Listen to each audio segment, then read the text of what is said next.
Hello everyone. So today I'm going to be talking about immersive learning and the opportunities presented by XR. And standing here at the MIT Media Lab, I feel a little bit self-conscious saying this, but one of the things that we've picked up at Tribe is that the current ways, or the traditional ways of learning, are inherently inefficient. What do I mean by this? So, as I think one of the speakers mentioned beforehand, statistically 50% of what I tell you over the next 10 minutes, you will forget immediately. Within one day, 70% will be gone. Within a month, 90%. Why are you even here? Well, the reality is you can improve your retention by revisiting the content that is provided. But this type of setup is inherently not the best way to retain learning, albeit it's a very traditional one. Moreover,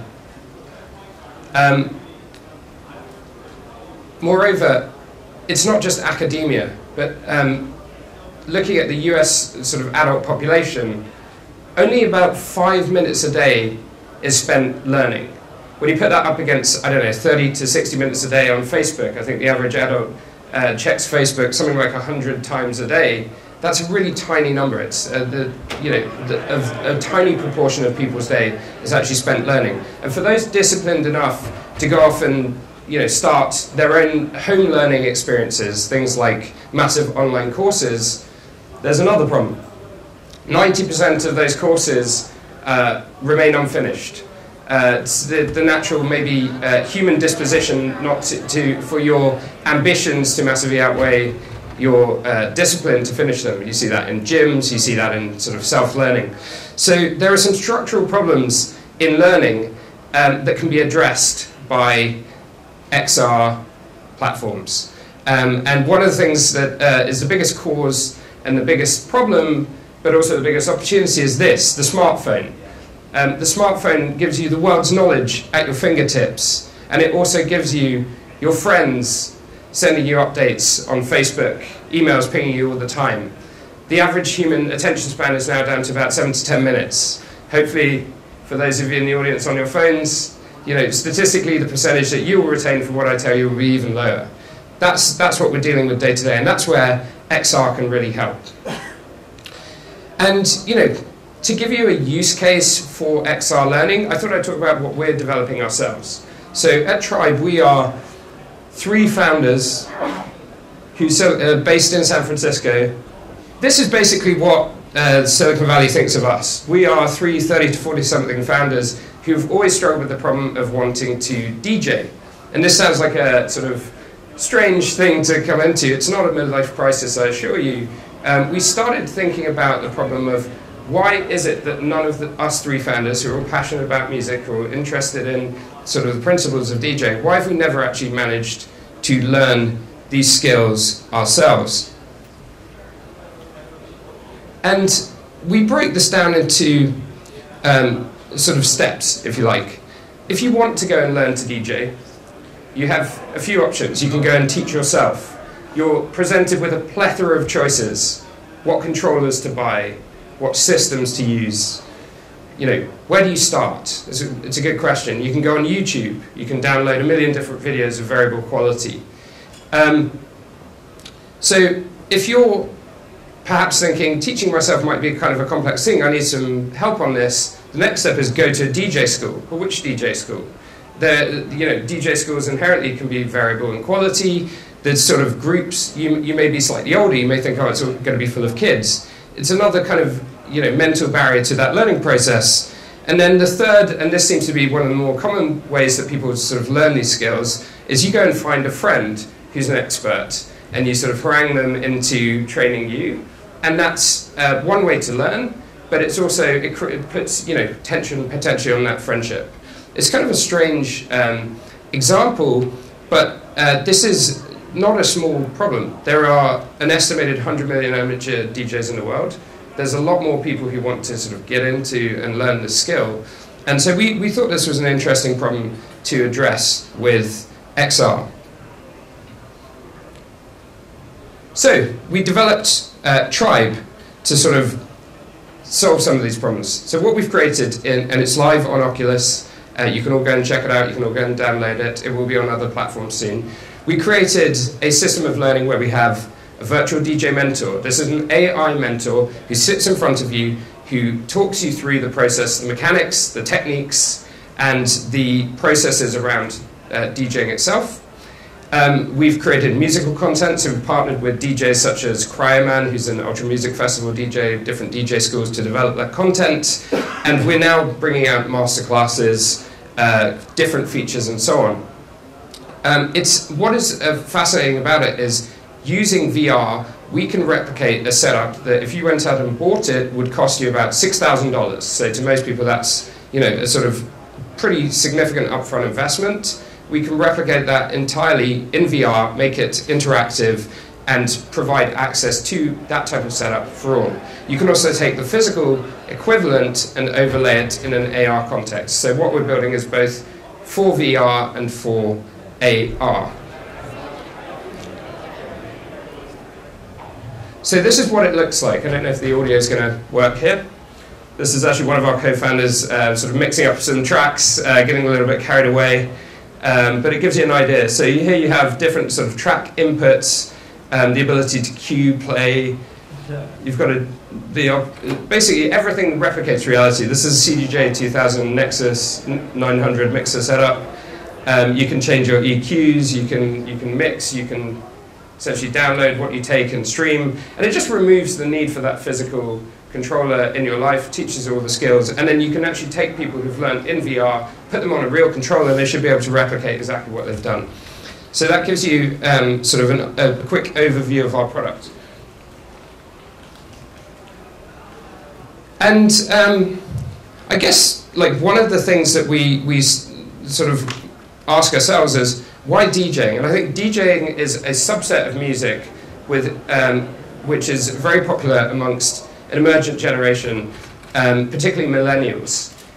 If you ask if you're under 25, if you have kids, and you look at what they're listening to, electronic music is a big part of that life. There's a huge emergent population of music creators and music producers coming through from a young age. So we want to sort of give that market the opportunity to learn something that at the moment is inaccessible in terms of cost and complexity. And but we, having started as DJs, we realized that we were onto something that's rather bigger, and this is really coming to the nub of what Tribe is about. So we have realized that the big opportunity here is to enable anyone to learn real-world skills in VR, and this really drives us as a company. It's not just about music production and DJing, it's about the broader opportunity of can you teach real-world skills in a better way than what exists currently. And so we are building the tool set that will enable anyone to publish their own lessons, their own immersive lessons in VR and AR. If you like, it's sort of similar to Udemy, but for VR AR. That's really what Tribe's about. So what I wanted to come on to next is around XR and how it's going to change fundamentally the way that people learn. So why are these platforms better than what exists currently? I think number one, we've talked about before, focus. You're not getting distracted. If you're in a virtual environment, particularly, and this particularly applies for VR, your sort of sensory, your senses are sort of blocked out. You're focused. You get a level of focus that you don't see across any other medium currently. You can learn by doing, which is really, really important. Statistically, learning by doing outperforms pretty much every other way in terms of cementing knowledge. You can make learning play-based, enable people to sort of do reps so that you cement knowledge, and most importantly, you can alter the area around people to really sort of enhance and cement learnings. So to give you some examples here taken from that, situational analysis, learning by doing. There are plenty of examples of these type of things, putting people in situations where they can respond or learn how to sort of respond to specific scenarios here. What is your name? Bond, James Bond, being British, I thought this might help you remember what I'm saying. The second example being reps. So one of the things we've seen a lot is sports teams. Now there's companies like Striver and others who've been working with NFL teams. If you're a quarterback and it's off season, you can't just pull together 30 people and run through plays. It's going to be hard. You can actually sit in VR and you can repeat over and over again the same process and just cement that sort of muscle memory, that visual memory that helps enable reps more than sort of any other way. Same thing in DJing. You can.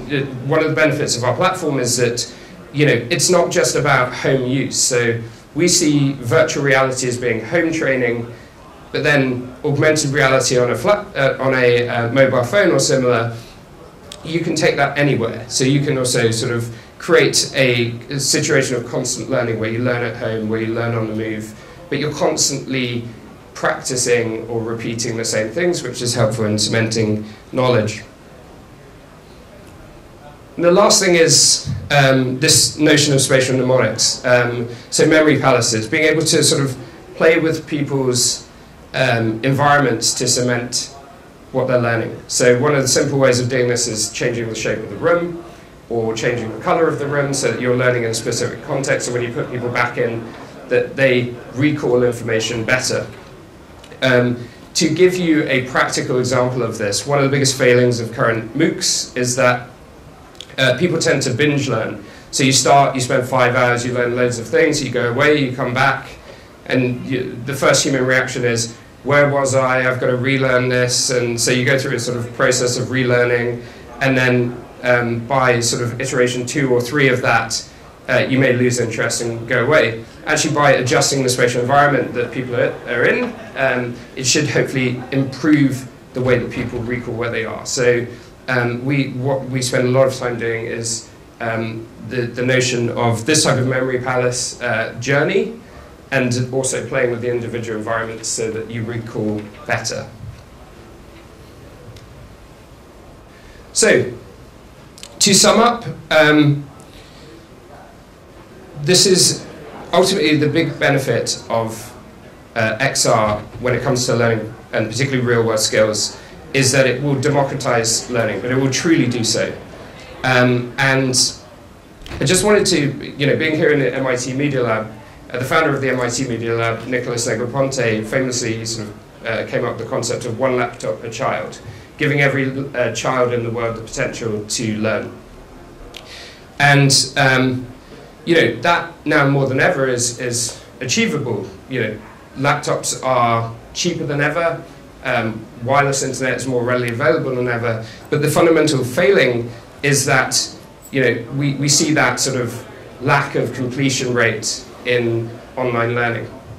And that's where I think XR can really, really make a difference. And what I mean by this is, so you have an opportunity not just to now give kids around the world laptops to learn, but to give them experiences that they wouldn't otherwise be able to experience in person. So that's to be able to teach people or give them access to an MIT type environment wherever they are in the world. That's to give them other students that they can kind of engage with through XR. And not only that, it's not just about academia or traditional learning, it's about real-world skills. So overlaying their sort of real world with instructions on how to do certain things. It's going to be the huge democratizer of learning that I think is an extension of Nicholas Negroponte's vision. And so with that, I wanted to thank you all for listening. To wrap up, here are my details. Please feel free to reach out if you're ever in San Francisco or want to talk to us about what we're doing. And I don't know how many of you own an Oculus Rift, but if you do, please get in touch and we'll happily give you a code so you can come and try out our products and hopefully learn to spin up a few tunes. Thank you very much.